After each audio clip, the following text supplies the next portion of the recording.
Olá a todos e a todas, bem-vindos e bem-vindas. Aqui estamos para mais um resumo da aula de ontem. Hoje escolhi para a fotografia esta família feliz com a palavra união. A gente vai perceber mais à frente porque é que é isto assim. E vamos começar então com o nosso resumo.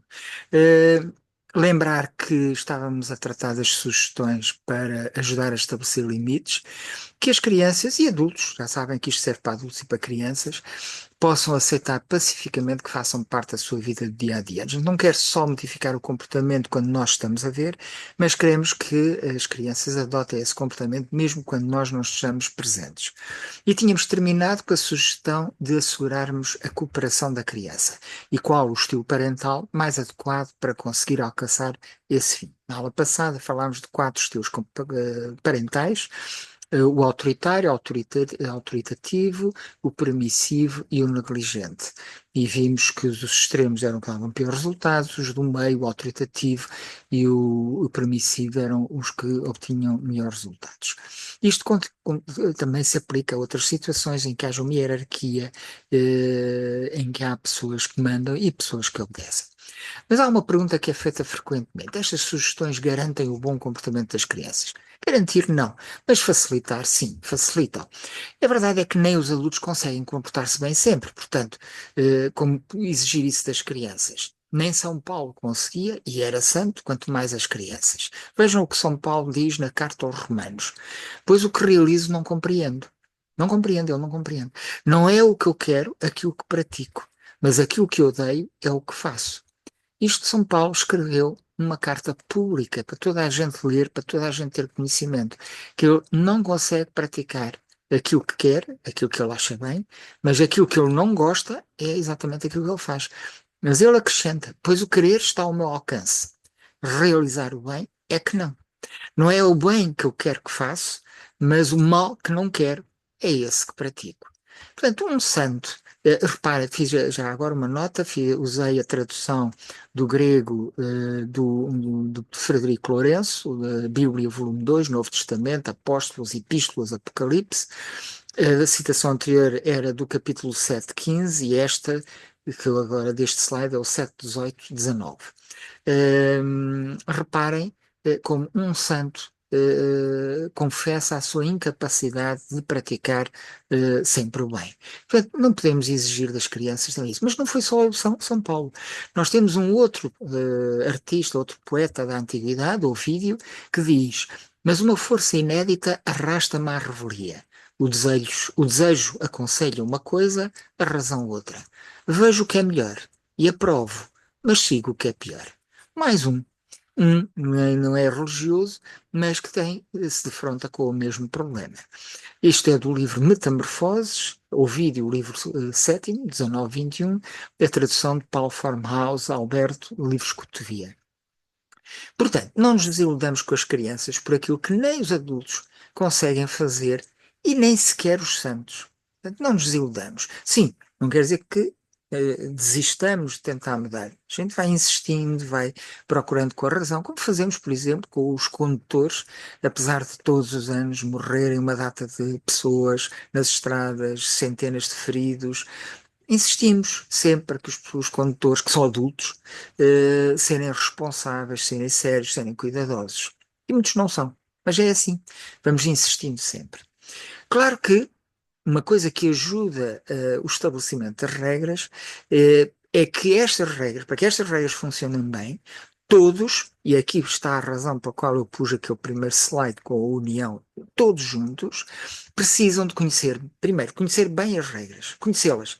Há crianças que não conhecem, a gente assume que sim, elas não conhecem. Depois, entendê-las. Eu posso conhecer, mas não entender aquilo que conheço. Entendê-las bem. E finalmente segui-las consistentemente. Mas todos, porque senão as crianças recebem mensagens confusas sobre o que é aceitável ou não. O pai proíbe usar telemóveis à mesa, mas o pai usa telemóveis. Mas afinal, está errado ou está certo usar telemóveis à mesa? É uma coisa um bocado confusa.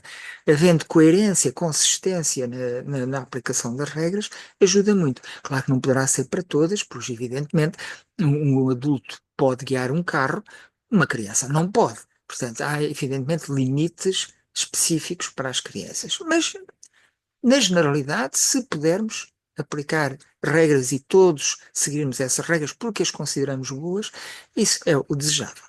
Continuando então com as sugestões, os cuidadores e educadores, reparem, estou a falar não só de pais, mas de avós, outros familiares, professores, treinadores de equipas juvenis, de desporto, todos os cuidadores e educadores devem proteger a dignidade da criança, ou seja, salvar a face da criança. E o que é que significa a face?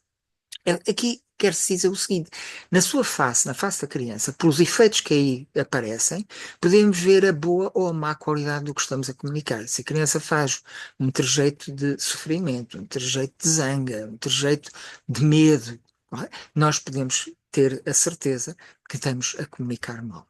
Claro, você pode dizer, mas isso foi, eu comuniquei bem, ela é que não entendeu. Não, não, exatamente. Ela não entendeu porque não comuniquei bem. E, portanto, esse deve ser o ponto de vista. E como é que protegemos a dignidade da criança? Várias maneiras. Não a rotulando negativamente, não lhe pondo atributos negativos, não desprezando ou menosprezando o que ela sente, pensa e diz, escutando-a, portanto, realmente, e levando a sério o que ela nos comunica, garantindo-lhe, portanto, uma aceitação positiva da sua pessoa. Isto é, não chega sempre, não chega só dizer, ela é assim, o que é que é de fazer? Não, é ela assim, e eu tenho orgulho e tenho admiração por ela ser assim. Isto é que é a aceitação positiva, é com uma valorização positiva da pessoa, da criança. Outra sugestão, os cuidadores e educadores devem reconhecer agência. Qual é a definição de agência? É a capacidade de fazer escolhas e de as instituir e aplicar no mundo, isto é, em agir como um agente e não como um conformista passivo. Portanto, como é que fazemos isso? Deixando-a decidir em tudo o que não vai, em geral, contra o que valorizamos mais. Se for a favor do que valorizamos, excelente. Se for contra, podemos negociar ou, se não for muito importante, também podemos deixar. Mas conferir-lhe alguma capacidade de fazer escolhas e de as implementar. Finalmente, os cuidadores e educadores devem reconhecer-lhe alguma autoridade, embora não absoluta. Isto é, essa autoridade não pode levar a prejudicar os outros nem a si própria. Isto porque podemos reconhecer que ela, em muitas coisas, sabe melhor do que nós aquilo que precisa. E podemos reconhecer-lhe alguma autoridade. Bom, estas são as sugestões para o terceiro pilar, que era o estabelecimento de regras. Já vimos, estamos a tratar dos pilares, das componentes, daquilo que faz conseguirmos uma boa relação. A afetividade, a escuta ativa, o estabelecimento de regras e agora a quarta, que é encorajar comportamentos positivos. Todo o tipo de estímulos positivos são mais eficazes do que os negativos. E o que é que se entende aqui por negativos? Negativos são aqueles estímulos que levam a uma pioria do comportamento. Okay? Assim temos reforços que são positivos, ou seja, levam à melhor construção do comportamento, reforços negativos, aqueles que levam a uma pioria do comportamento, ou retirada do comportamento, e temos, portanto, como é que se consegue isso? Reforços negativos, retiramos fontes de prazer ou fontes de sofrimento, dependendo das situações, e as punições, acrescentamos fontes de sofrimento. E como disse, todo tipo de estímulo positivo são mais eficazes que os negativos, principalmente quando se pretende estimular a cooperação entre as pessoas, principalmente crianças e adultos. As ameaças e os castigos funcionam quase sempre muito mal quando se tem este objetivo da cooperação. Então, quando é que nós não estamos a encorajar? Trago aqui ao vosso conhecimento aqueles 10 tipos de maus tratos sofridos por crianças, que a ciência mais ou menos está de acordo em considerar, e gostaria que vocês, para cada um deles, pensassem o que é que seria, como é que vocês sentiriam se sofressem cada um estes tipos de maus tratos. Infelizmente, alguns de nós, espero que não seja no vosso caso, já estamos mesmo a sofrer de alguns destes maus tratos, infelizmente. E o primeiro é a negligência emocional, ou seja, quando não satisfazemos as necessidades emocionais da criança, quando não a estimulamos emocionalmente, ou seja, quando desligamos e não mostramos qualquer afetividade, seja positiva, seja negativa, pela criança. Ficamos por aqui isto na aula, portanto, depois daqui a 15 dias vou continuar com os 9 tipos mostrados que faltam ainda. Para a semana é Lídia Jorge, vamos falar sobre um novo conto da Lídia Jorge, e por isso, muito obrigado pela vossa atenção, desejo-vos um bom fim de semana, uma boa semana, com tudo a correr pelo melhor, e até à próxima.